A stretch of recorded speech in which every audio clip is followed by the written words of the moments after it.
अगर हम एक छोटी सी चीज इमेजिन करें, लाइक एक टेनिस बॉल को हवा में उछालना। हाँ, बहुत बेसिक सी चीज है। बिल्कुल। और अगर हमें उस बॉल का वजन पता है, हवा की स्पीड पता है और ग्रेविटी का तो सबको पता ही है। तो हम आराम से कैलकुलेट कर सकते हैं कि वो कहाँ गिरेगी। एग्जैक्टली। हम फिजिक्स के फॉर्मूले लगाकर बिल्कुल सटीक जगह बता सकते हैं। सब कुछ एकदम नियमों से बंधा हुआ है। लेकिन अब इमेजिन करते हैं कि उस बॉल की जगह कोई और चीज हो। हाँ, मतलब बॉल की जगह अगर हम एक जिंदा पक्षी को हवा में उछाल दें। अब लगाइए कोई फॉर्मूला। अरे बाप रे, ये तो लाइक इम्पॉसिबल है ना? वो पक्षी किस दिशा में उड़ेगा, किस पेड़ की डाल पर बैठेगा या वापस आकर हमारे सिर पर ही बैठ जाएगा, इसका कोई सटीक कैलकुलेशन दुनिया का कोई साइंटिस्ट नहीं कर सकता। सही बात है। और इसका रीजन बहुत सिंपल है, क्योंकि वहां ना फिजिक्स के नियम खत्म हो जाते हैं और बायोलॉजी के नियम शुरू हो जाते हैं। हाँ, का मतलब इस पूरे डीप डाइव का सबसे बड़ा सवाल है। बिल्कुल। हम लोग सालों से शेयर बाजारों को या फाइनेंस को ना एक मशीन या फिजिक्स के किसी एकदम सटीक फॉर्मूले की तरह देखते आए हैं। हाँ, एक कैलकुलेटर की तरह। सही कहा। लेकिन असलियत में जब पैसा दांव पर होता है तो दुनिया के सबसे स्मार्ट लोग भी अक्सर एकदम बेवकूफों की तरह बिहेव क्यों करते हैं? ये बहुत ही इंटरेस्टिंग सवाल है। तो आज हम इसी को डिकोड करने वाले हैं। हमारे पास कुछ बहुत ही कमाल के सोर्सेज हैं। MIT के ओपन कोर्सवेयर का सिलेबस है, प्रोफेसर एंड्रू लो की शानदार किताब है जिसका नाम है अडैप्टिव मार्केट्स, और वीकेंड इन्वेस्टिंग के कुछ बेहतरीन एनालिटिकल आर्टिकल्स भी हैं। हाँ, और इन सारे सोर्सेज को मिलाकर हम बहुत कुछ समझने वाले हैं। बिल्कुल। तो हमारा मकसद बस एक बहुत ही अजीब लेकिन जरूरी सवाल का जवाब ढूंढना है। क्या हमारा जो ये शेयर बाजार है, ये असल में एक कैलकुलेटर है या फिर वो एक जंगल है? ओह, ये सच में बहुत ही दिलचस्प तरीका है इसे देखने का। क्योंकि अगर हम थोड़ा इतिहास में जाएं ना, तो दशकों तक बड़े बड़े अर्थशास्त्रियों ने यही माना कि बाजार बस एक परफेक्ट कैलकुलेटर है। अच्छा। हाँ, मतलब इस थ्योरी को बाकायदा एक नाम दिया गया था, एफिशिएंट मार्केट हाइपोथेसिस, यानी EMH। ओके। और यूजीन फार्मा और पॉल सैमुएल्सन जैसे दिग्गजों ने इसे पॉपुलर बनाया था। तो EMH का सीधा सा मतलब ये है कि बाजार में कोई भी चीज छिपी नहीं है। मतलब सब कुछ ओपन है। बिल्कुल। बाजार हमेशा 100% रैशनल होता है, एकदम तार्किक। किसी भी कंपनी के शेयर की जो कीमत आज है ना, वो दुनिया में मौजूद उस कंपनी की हर एक जानकारी का परफेक्ट कैलकुलेशन है। इसे विजडम ऑफ क्राउड्स भी कहते हैं। एक सेकंड रुको। मतलब आप ये कह रही हैं कि बाजार में हर इंसान हमेशा एकदम सोच समझकर एक कंप्यूटर की तरह फैसले लेता है। थियरी तो यही कहती है। कम ऑन यार, हमने लोगों को एक छोटी सी अफवाह के पीछे अपना सारा पैसा गंवाते देखा है। ये लोग कंप्यूटर कैसे हो सकते हैं? यही तो इस थियरी का असली मजा है। देखिए, EMH ये बिल्कुल नहीं कहता कि हर एक इंसान स्मार्ट है। तो फिर क्या कहता है? वो कहता है कि जब लाखों लोग एक साथ बाजार में अपना अपना फायदा ढूंढते हैं ना, तो उनकी जो सामूहिक बुद्धिमत्ता बनती है, जो कलेक्टिव अकल होती है, वो किसी भी सुपर कंप्यूटर से तेज होती है। अच्छा, ओके। और प्रोफेसर एंड्रू लो की किताब में इसका एक ऐसा उदाहरण है जो सच में रोंगटे खड़े कर देता है। बात 1986 की है। ओके, 1986। हाँ, स्पेस शटल चैलेंजर डिजास्टर के बारे में सुना है? अरे हाँ, वो तो बहुत ही भयानक ट्रेजेडी थी। मतलब शटल ने उड़ान भरी और सिर्फ 73 सेकंड बाद आसमान में ही उसमें ब्लास्ट हो गया था। पूरी दुनिया लाइव टीवी पर देख रही थी इससे। एग्जैक्टली। और उस शटल को बनाने में ना 4 बड़ी एरोस्पेस कंपनियों का हाथ था। अब जब वो ब्लास्ट हुआ तो किसी को नहीं पता था कि खराबी किस पुर्जे में थी। हाँ, सब कुछ तो जल गया था। तो अमेरिका ने तुरंत एक टॉप लेवल इन्वेस्टिगेशन कमेटी बनाई। और पता है उसमें कौन लोग थे? नील आर्मस्ट्रॉन्ग और रिचर्ड फाइनमैन जैसे दुनिया के सबसे तेज दिमाग वाले साइंटिस्ट। अरे वाह। और अगर मुझे सही याद आ रहा है तो उस कमेटी को ये पता लगाने में महीनों लग गए थे कि असली खराबी मॉर्टन थियोकॉल नाम की एक कंपनी के बनाए हुए छोटे से ओरिंग सील में थी। बिल्कुल सही याद है। उन्हें पूरे 5 महीने लगे पता लगाने में। लेकिन आपको पता है कि शेयर बाजार को ये बात पता लगाने में कितना टाइम लगा? एक आध हफ्ता? सिर्फ 13 मिनट। क्या? सिर्फ 13 मिनट में बाजार को पता चल गया कि खराबी कहाँ है? लेकिन कैसे? और यही विजडम ऑफ क्राउड्स का मैजिक है, जिसके बारे में EMH बात करता है। शटल के क्रैश होने के मात्र 13 मिनट के भीतर ही स्टॉक मार्केट में अजीब सी हलचल शुरू हो गई थी। मतलब बिना किसी न्यूज के? हाँ, किसी भी न्यूज चैनल या सरकार को कुछ नहीं पता था। लेकिन निवेशकों ने उन 4 कंपनियों में से सिर्फ मॉर्टन थियोकोल के शेयरों को पागलों की तरह बेचना शुरू कर दिया था। बाप रे। इतनी भारी बिकवाली हुई कि एक्सचेंज को उस कंपनी की ट्रेडिंग ही रोकनी पड़ गई। दिन के अंत तक मॉर्टन थियोकोल का शेयर 12% गिर चुका था। और बाकी 3 कंपनियों का? उनके शेयर लगभग स्टेबल थे। ये तो सच में दिमाग घुमा देने वाला है। लेकिन यार, यहाँ बात सच में बहुत दिलचस्प हो जाती है। सवाल ये है कि बाजार को ये पता कैसे चला? क्या मतलब कोई अंदर का आदमी सब कुछ लीक कर रहा था? कोई एक आदमी नहीं था, लेकिन जरा उस पूरे मैकेनिज्म को सोचिए। मॉर्टन थियोकोल के अंदर काम करने वाले कुछ इंजीनियर्स को शायद पहले से पता था कि उनकी ओ रिंग ठंडे मौसम में काम नहीं करती। हाँ, ये मुमकिन है। तो शायद उन्होंने घबराहट में अपने शेयर बेचे होंगे। फिर उनके सप्लायर्स ने देखा कि ऑर्डर कैंसिल हो रहे हैं, तो उन्होंने भी शॉर्ट सेलिंग शुरू कर दी। अच्छा, तो ये एक चेन रिएक्शन था। बिल्कुल। ऐसे ही हजारों छोटे छोटे स्वार्थी फैसले एक साथ टकराएं और बाजार ने उन सब डेटा पॉइंट्स को प्रोसेस करके तुरंत बता दिया कि असल दोषी कौन है। मतलब 5 महीने की साइंटिफिक रिसर्च का रिजल्ट बाजार ने 13 मिनट में दे दिया। हाँ, और इसी को अर्थशास्त्र की दुनिया में EMH का सबसे बड़ा सबूत माना जाता है। ओके, मैं मानता हूं कि वो उदाहरण बहुत इंप्रेसिव है, लेकिन मुझे यहाँ एक बहुत बड़ी प्रॉब्लम नजर आ रही है। वो क्या? अगर मार्केट सच में इतना ही स्मार्ट है, इतना ही सर्वज्ञानी है, और अगर हम सब पैसे के मामले में होमो इकोनॉमिकस हैं। होमो इकोनॉमिकस मतलब पूरी तरह से तर्कसंगत इंसान। एग्जैक्टली। तो अगर हम इतने ही रैशनल हैं, तो फिर 2008 का फाइनेंशियल क्रैश क्यों हुआ, या वो .com बबल कैसे फट गया था? ये बहुत वैलिड पॉइंट है ना? अगर सब कुछ इतना परफेक्ट कैलकुलेशन है, तो रातों रात दुनिया के सबसे स्मार्ट लोगों के अरबों डॉलर कैसे डूब जाते हैं? और यही वो जगह है जहां अर्थशास्त्र का वो पुराना परफेक्ट मॉडल पूरी तरह टूट जाता है। क्योंकि सच तो ये है कि इंसान असल में कोई स्प्रेडशीट नहीं है। हाँ, हम तो इमोशनल हैं। बिल्कुल, हम इमोशनल हैं। और जब डैनियल कहनेमैन और अमोस ट्वेर्स्की जैसे मनोवैज्ञानिकों ने इस पे रिसर्च की, तो उन्होंने बिहेवियरल फाइनेंस नाम की एक पूरी नई फील्ड की नींव रख दी। अच्छा, मनोविज्ञान और फाइनेंस का मिक्सचर। हाँ, उन्होंने बाकायदा डेटा के साथ साबित किया कि हम इंसान लॉजिकल नहीं बल्कि साइकोलॉजिकल हैं। और उनकी सबसे बड़ी खोज थी लॉस एवर्जन। ओह हाँ, लॉस एवर्जन मतलब नुकसान से बचने की हमारी वो अजीब सी जिद। एग्जैक्टली। आसान भाषा में कहें तो हमें 100 रुपए जीतने में जितनी खुशी होती है ना, उससे कहीं ज्यादा दर्द 100 रुपए हारने में होता है। हाँ यार, हारने का दर्द तो बहुत बुरा होता है। और वो हारने का दर्द हमारे दिमाग को पागल कर देता है। इसे साबित करने के लिए उन्होंने एक बहुत ही कमाल का एक्सपेरिमेंट किया था। मैं आपके साथ वो ट्राई करती हूँ। हाँ हाँ, बिल्कुल, पूछिए। इमेजिन कीजिए आपके पास 2 ऑप्शन हैं। ऑप्शन अल्फा में मैं आपको गारंटीड $2,40,000 दूंगी, कोई रिस्क नहीं। ओके, मान लिया। और ऑप्शन ब्रावो में 25% चांस है कि आप पूरे $1 मिलियन जीतेंगे, लेकिन 75% चांस है कि आपको एक भी पैसा नहीं मिलेगा। आप क्या चुनेंगे? मैं तो भाई चिपचाप अल्फा चुनूंगा। बिना रिस्क के $2,40,000 जेब में डालूंगा और घर जाऊंगा। 25% चांस के लिए कौन इतना बड़ा रिस्क लेगा? हाँ, और रिसर्च में भी ज्यादातर लोगों ने यही चुना। मुनाफे के मामले में हम बहुत कंजर्वेटिव हो जाते हैं, हमें रिस्क नहीं लेना होता। सही बात है। लेकिन अब इस कहानी का दूसरा हिस्सा सुनिए। अब आपके पास चार्ली और डेल्टा नाम के 2 नए ऑप्शन हैं। ओके।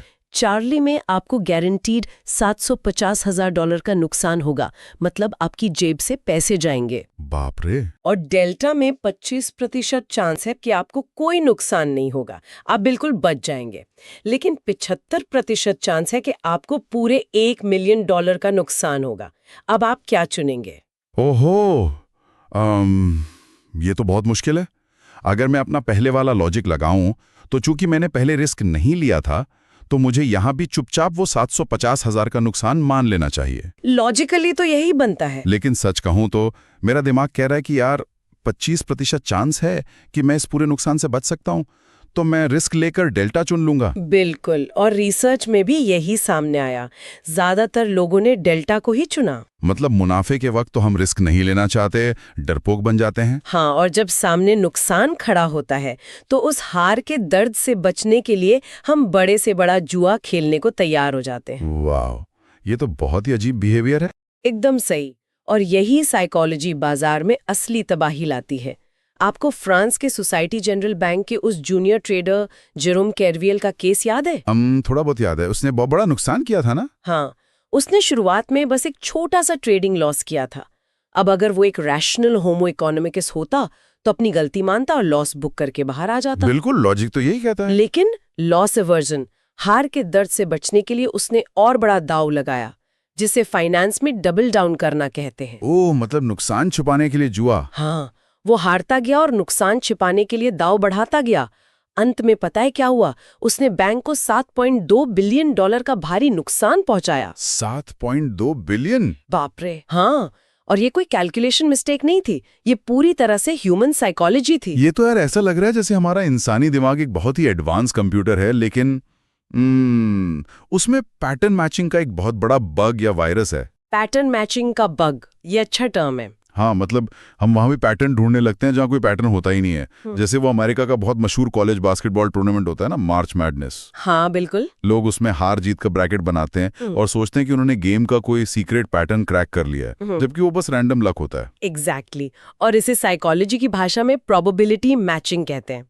इसका एक बहुत ही पावरफुल उदाहरण द्वितीय विश्व युद्ध से जुड़ा है। अच्छा, वो क्या है? अमेरिका के जो बॉम्बर प्लेन के क्रू होते थे ना, उन्हें हर खतरनाक मिशन से पहले चुनना होता था कि वो पैराशूट पहनेंगे या फिर फ्लैक जैकेट। फ्लैग जैकेट जो गोलियों से बचाती है। हाँ, अब अगर स्टैटिस्टिक्स के हिसाब से देखें तो एंटी एयरक्राफ्ट तोपों से बचने के लिए हमेशा फ्लैग जैकेट पहनना ही सबसे लॉजिकल फैसला था। हाँ बिल्कुल, क्योंकि प्लेन से कूदने की नौबत तो बहुत कम आती होगी, लेकिन गोलियां तो हर मिशन में लगती ही होंगी। एग्जैक्टली। लेकिन वो सैनिक क्या करते थे पता है? अगर पिछले मिशन में किसी की जान पैराशूट से बची तो अगले दिन सबके सब पैराशूट पहन लेते थे। अरे, ये तो बिल्कुल इलॉजिकल है। हाँ, वो रैंडम घटनाओं के आधार पर अपने सर्वाइवल के फैसले बदल रहे थे। ठीक वैसे ही जैसे एक रिटेल इन्वेस्टर सोचता है कि कल मार्केट गिरा था, इसलिए आज मैं अपना सारा पोर्टफोलियो बेच देता हूँ। मतलब इंसान का दिमाग रैंडमनेस को बर्दाश्त नहीं कर पाता। सही कहा। वो बिना किसी पैटर्न के भी पैटर्न खोजने की कोशिश करता है और अक्सर खुद अपना भारी नुकसान कर बैठता है। तो अब हम एक अजीब सी जगह पर फंस गए हैं। कैसे? देखिए, एक तरफ MIT और अर्थशास्त्री कह रहे हैं EMH के जरिए कि बाजार सुपर स्मार्ट है, वो चैलेंजर डिजास्टर को सिर्फ 13 मिनट में सॉल्व कर देता है। हाँ। और दूसरी तरफ साइकोलॉजी हमें बता रही है कि हम इंसान इतने बेवकूफ हैं कि नुकसान से बचने के लिए $7 बिलियन का जुआ खेल लेते हैं। इन दोनों बिल्कुल अलग अलग बातों को एक साथ कैसे जोड़ा जाए? क्योंकि देखा जाए तो ये दोनों ही बातें अपनी अपनी जगह सच है। बिल्कुल। और यहीं पर एंट्री होती है प्रोफेसर एंड्रयू लो के अडैप्टिव मार्केट्स हाइपोथेसिस यानी AMH की। Adaptive markets, okay. प्रोफेसर लो ने कहा कि अर्थशास्त्री और मनोवैज्ञानिक दोनों ही एक बहुत जरूरी चीज मिस कर रहे हैं। हम इंसान न तो परफेक्ट कैलकुलेटर हैं और न ही हम खराब डिजाइन वाले कंप्यूटर हैं। तो फिर हम क्या हैं? हम बायोलॉजिकल क्रिएचर्स हैं। इंसान और बाजार दोनों असल में एक जैविक इकोसिस्टम की तरह काम करते हैं, एक बायोलॉजिकल इकोसिस्टम। बायोलॉजी मतलब आप इवोल्यूशन और डार्विन की थ्योरी की बात कर रही हैं? बिल्कुल। प्रोफेसर लो का मानना है कि हमारा डर और लालच कोई बग या खराबी नहीं है, ये हमारे इवोल्यूशन का, हमारे क्रमिक विकास का हिस्सा है। अच्छा। ये वो फीचर्स हैं जिन्होंने हजारों सालों से हमें इस धरती पर जिंदा रखा है। किताब में ना एक बहुत ही दिलचस्प किस्सा है एक आदमी का जिसका नाम है रॉबर्ट थॉमसन। क्या हुआ था उसके साथ? वो एक दिन एक नॉर्मल स्टोर में गया और अचानक उसे बिना किसी कारण के अजीब सी घबराहट होने लगी। उसका दिल बहुत तेज धड़कने लगा। कोई वजह थी क्या? उसे समझ नहीं आया, बस वो घबराकर बिना कुछ खरीदे तुरंत स्टोर से बाहर निकल गया। और आपको पता है कुछ ही मिनटों बाद उस स्टोर में क्या हुआ? क्या? वहां एक डकैती हुई और गोलियां चली। वाओ, मतलब उसके दिमाग ने उस आने वाले खतरे को पहले ही भांप लिया था। एग्जैक्टली। इसे बायोलॉजी में फाइट या फ्लाइट रिफ्लेक्स कहते हैं। हमारे पूर्वज जंगलों में इसी रिफ्लेक्स की वजह से जंगली जानवरों से या शेरों से बच पाए थे। हाँ, वो इंस्टिंक्ट। थॉमसन के इस डर ने उसकी जान बचा ली। लेकिन यहाँ एक बड़ा ट्विस्ट है। क्या? यही सर्वाइवल वाला डर जब शेयर बाजार में एक्टिव होता है ना, तो ये तबाही मचाता है। मान लीजिए जब मार्केट 20% गिरता है और किसी इंसान का रिटायरमेंट फंड या म्यूचुअल फंड पोर्टफोलियो आधा रह जाता है, तो उसका वही केवमैन या आदि मानव वाला दिमाग एक्टिव हो जाता है। उसे लगता है जैसे सच में कोई शेर उस पर हमला कर रहा है। बिल्कुल। और वो घबराहट में सबसे निचले स्तर पर अपने सारे शेयर बेचकर भाग जाता है। मतलब जो डर जंगल में हमारी जान बचाता है, वही वॉल स्ट्रीट पर हमारे पैसे डुबा देता है। इस पर मुझे ना एक बहुत ही परफेक्ट एनालॉजी याद आ रही है, शार्क ऑन अ बीच, यानी समुद्र तट की रेत पर एक शार्क। अरे वाह, ये बहुत सटीक है ना? जरा सोचिए, एक ग्रेट व्हाइट शार्क जब गहरे समंदर में होती है तो वो एक परफेक्ट बिना किसी खामी वाली किलिंग मशीन होती है। उसका पूरा एवोल्यूशन पानी के लिए एकदम परफेक्ट हुआ है। हाँ, पानी में उसे कोई नहीं हरा सकता। लेकिन अगर उसी शार्क को निकालकर समुद्र तट की सूखी रेत पर डाल दिया जाए तो वो वहां बस फड़फड़ाती रहेगी और दुनिया की सबसे बेवकूफ और कमजोर जीव लगेगी। बिल्कुल। शार्क में कोई खराबी नहीं है, बस उसका जो पर्यावरण है, उसका एनवायरनमेंट बदल गया है। क्या बेहतरीन तुलना है। और एएमएच जो है वो एग्जैक्टली यही समझाता है। हमारा जो इंसानी दिमाग है वो जंगलों में सर्वाइव करने के लिए उस शार्क की तरह है, एकदम परफेक्ट। हाँ, लेकिन बाजार में वो रेत पर आ जाता है। सही कहा। मॉडर्न फाइनेंशियल मार्केट हमारे लिए वो सूखी रेत है। हम वहाँ अतार्किक या इरैशनल इसलिए लगते हैं क्योंकि हम उस नए परिवेश के लिए अभी पूरी तरह से इवॉल्व नहीं हुए हैं। ये तो बहुत ही गहरा थॉट है यार। और यहाँ एक और साइकोलॉजिकल चीज है जो हमें उस रेत पर फड़फड़ाने पर मजबूर करती है। इसे एल्सबर्ग पैराडॉक्स कहते हैं, जो डैनियल एल्सबर्ग ने दिया था। हाँ, ये एल्सबर्ग पैराडॉक्स क्या है? ये हमें बताता है कि हमारा दिमाग रिस्क यानी जोखिम और अनसर्टेनिटी यानी अनिश्चितता के बीच कैसे फर्क करता है। मैं आपको एक उदाहरण देती हूँ। हाँ, बताइए। अगर मैं आपको एक कलश दूं जिसमें 50 लाल और 50 काली गेंदें हैं और आपको दांव लगाना हो कि अगली गेंद कौन सी निकलेगी, तो आप खुशी खुशी दांव लगाएंगे। राइट, क्योंकि मुझे रिस्क पता है, 50-50 चांस है, मैं कैलकुलेट कर सकता हूँ। एग्जैक्टली। लेकिन अब अगर मैं आपको दूसरा कलश दूं जिसमें 100 गेंदें तो हैं, लेकिन मैं आपको ये ना बताऊं कि लाल कितनी है और काली कितनी। उफ, फिर तो मैं दाव लगाने से बहुत हिचकिचाऊंगा। क्यों? क्योंकि मुझे पता ही नहीं है कि जीतने का चांस क्या है। ये तो पूरी तरह अनिश्चितता है। बिल्कुल। और यही अनिश्चितता हमारे अंदर के आदि मानव को डरा देती है। जब बाजार में कोई क्रैश आता है या कोविड जैसी कोई महामारी आती है तो वो सिर्फ रिस्क नहीं होता, वो अनसर्टेनिटी होती है। यार, उस वक्त कुछ कैलकुलेट नहीं किया जा सकता। और तब निवेशक तार्किक होकर नहीं बल्कि अपनी जान बचाने वाले आदि मानव की तरह व्यवहार करने लगते हैं। तो अगर हम एएमएच की थियोरी को माने और बाजार को एक जंगल या एक जीता जागता इकोसिस्टम मान लें, तो इसका मतलब है कि बाजार में मौजूद हर व्यक्ति या संस्था एक अलग प्रजाति या स्पीशीज की तरह है ना? एकदम सही। विकिपीडिया का वो पेज और एमआईटी का सिलेबस इस कॉन्सेप्ट को बहुत खूबसूरती से समझाता है। बाजार में जो रिटेल इन्वेस्टर हैं, पेंशन फंड मैनेजर हैं और जो हाई फ्रीक्वेंसी ट्रेडिंग करने वाले एल्गोरिदम हैं, ये सब अलग अलग प्रजातियां हैं जो एक ही जंगल में सर्वाइव कर रही हैं। हाँ, और वो सब एक ही सीमित संसाधन के लिए लड़ रही हैं और वो संसाधन है मुनाफा। एमआईटी का सिलेबस तो यहाँ तक कहता है कि जो हेज फंड्स होते हैं ना, वो फाइनेंस के गैलापागोस आइलैंड्स की तरह हैं। गैलापागोस आइलैंड्स, जहाँ चार्ल्स डार्विन ने एवोल्यूशन की स्टडी की थी। हाँ, वो इसलिए क्योंकि हेज फंड्स के पर्यावरण में बदलाव इतनी तेजी से होता है कि उन्हें सर्वाइव करने के लिए लगातार नई नई रणनीतियां विकसित करनी पड़ती हैं। मतलब जो अडैप्ट नहीं करेगा वो मर जाएगा। बिल्कुल। एएमएच के अनुसार बाजार में किसी भी निवेशक का अंतिम लक्ष्य प्रॉफिट मैक्सिमाइजेशन या सबसे ज्यादा पैसा कमाना होता ही नहीं है। तो फिर असली लक्ष्य क्या है?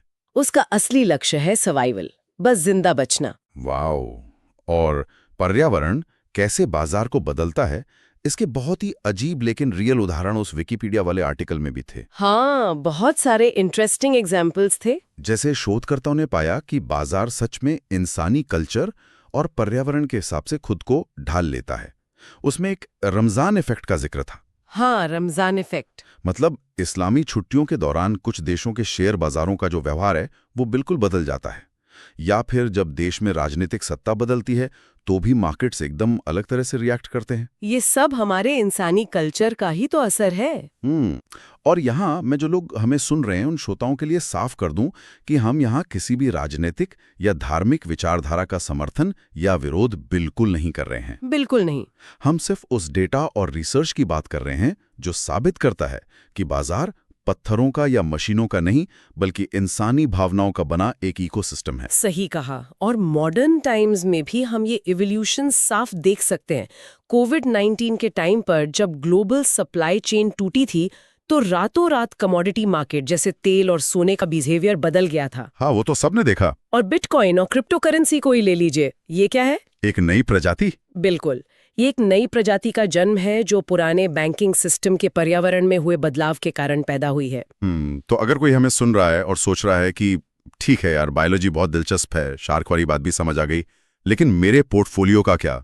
इन सब का मेरी जेब पर क्या असर पड़ रहा है? तो इसका जवाब थोड़ा डराने वाला हो सकता है। हाँ, क्योंकि हमने वीकेंड इन्वेस्टिंग का जो डेटा देखा वो सच में आंखें खोलने वाला था।